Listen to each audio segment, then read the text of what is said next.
दबाव है, कैसे निपटारा होगा, इन चीज़ों का ध्यान ही नहीं रखा गया। आप लोग भी तो उस वक्त साथ थे। हम लोग साथ थे और मंत्रिमंडल में जब साथ रहते हैं तो जॉइंट रिस्पॉन्सिबिलिटी होती है हम लोग की, इसमें कोई शक नहीं। लेकिन सुप्रीम कोर्ट ने बाद के ऑब्जर्वेशन के आधार पर इस तरह की टिप्पणी दी है। उसके बाद तो हम लोग नहीं थे। आज भी आप देख रहे हैं कि शराबबंदी का शोर चल रहा है और जहरीली शराबें पीकर लोग मर रहे हैं। तो इन तमाम स्थितियों को देखकर सुप्रीम कोर्ट का ये जो टिप्पणी है वो है। तो मैं समझता हूँ कि सरकार को इन चीज़ों को बहुत गंभीरता से लेनी चाहिए और यदि कमी बताई जाए आपकी व्यवस्था में तो इसका मतलब ये नहीं समझा जाना चाहिए कि हम शराबबंदी नहीं चाहते हैं। शराबबंदी हम चाहते हैं, इसलिए हम शामिल थे। लेकिन शराबबंदी के नाम पर सारी बाकी व्यवस्था ठप हो जाए, लॉ एंड ऑर्डर बुरी तरह खराब हो जाए, मॉब लिंचिंग हो और जहरीली शराब पीकर लोग मरने लगे, तो फिर ऐसी शराबबंदी का क्या मतलब? ये सरकार को खुद समझना चाहिए। एक सवाल हमने भैया।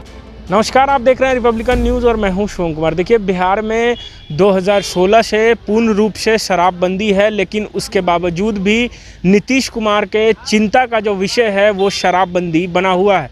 सीधे तौर पर लगातार शराबबंदी को सफल बनाने के लिए नीतीश कुमार हर वो एक हथकंडे अपना रहे हैं जिससे शराबबंदी पूर्ण रूप से सफल हो। आपको बता दें कि सुप्रीम कोर्ट ने एक बार फिर से बिहार सरकार को फटकार लगाई है। सीधे तौर पर सुप्रीम कोर्ट ने कहा है कि आखिर बिहार में शराबबंदी है, उसके बावजूद भी शराब से जुड़े मुकदमे क्यों सामने आ रहे हैं। इसी को लेकर जब आज हमने राजद के विधायक आलोक मेहता से बात की तो उन्होंने सीधे तौर पे कहा है कि देखिए, ये काफ़ी चिंता का विषय है, क्योंकि अगर बिहार में पूर्ण रूप से शराबबंदी है और उसके बावजूद भी शराब की बरामदगी होती है, जहरीली शराब से लोगों की मौत होती है, तो ऐसे में सरकार के लिए काफ़ी चिंता का विषय है और इस पर कहीं ना कहीं एक बार फिर से अध्ययन करने की जो ज़रूरत है वो है। तो आइए सुनते हैं और भी क्या कुछ कह रहे हैं आरजेडी के विधायक आलोक मेहता। सुनते हैं।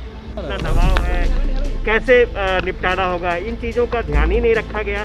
आप लोग भी तो उस वक्त साथ थे। हम लोग साथ थे और मंत्रिमंडल में जब साथ रहते हैं तो जॉइंट रिस्पॉन्सिबिलिटी होती है हम लोग की, इसमें कोई शक नहीं। लेकिन सुप्रीम कोर्ट ने बाद के ऑब्जर्वेशन के आधार पर इस तरह की टिप्पणी दी है।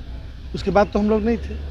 आज भी आप देख रहे हैं कि शराबबंदी का शोर चल रहा है और जहरीली शराबें पीकर लोग मर रहे हैं। तो इन तमाम स्थितियों को देखकर सुप्रीम कोर्ट का ये जो टिप्पणी है वो है।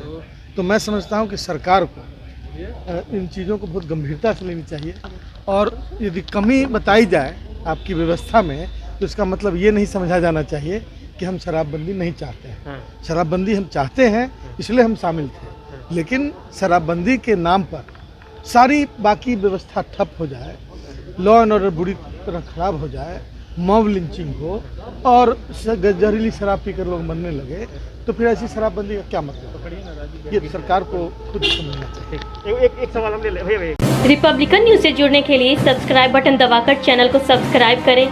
नोटिफिकेशन प्राप्त करने के लिए यहाँ बेल को दबाएं। वीडियो अच्छा लगे तो लाइक करें और दोस्तों के साथ शेयर करना ना भूलें।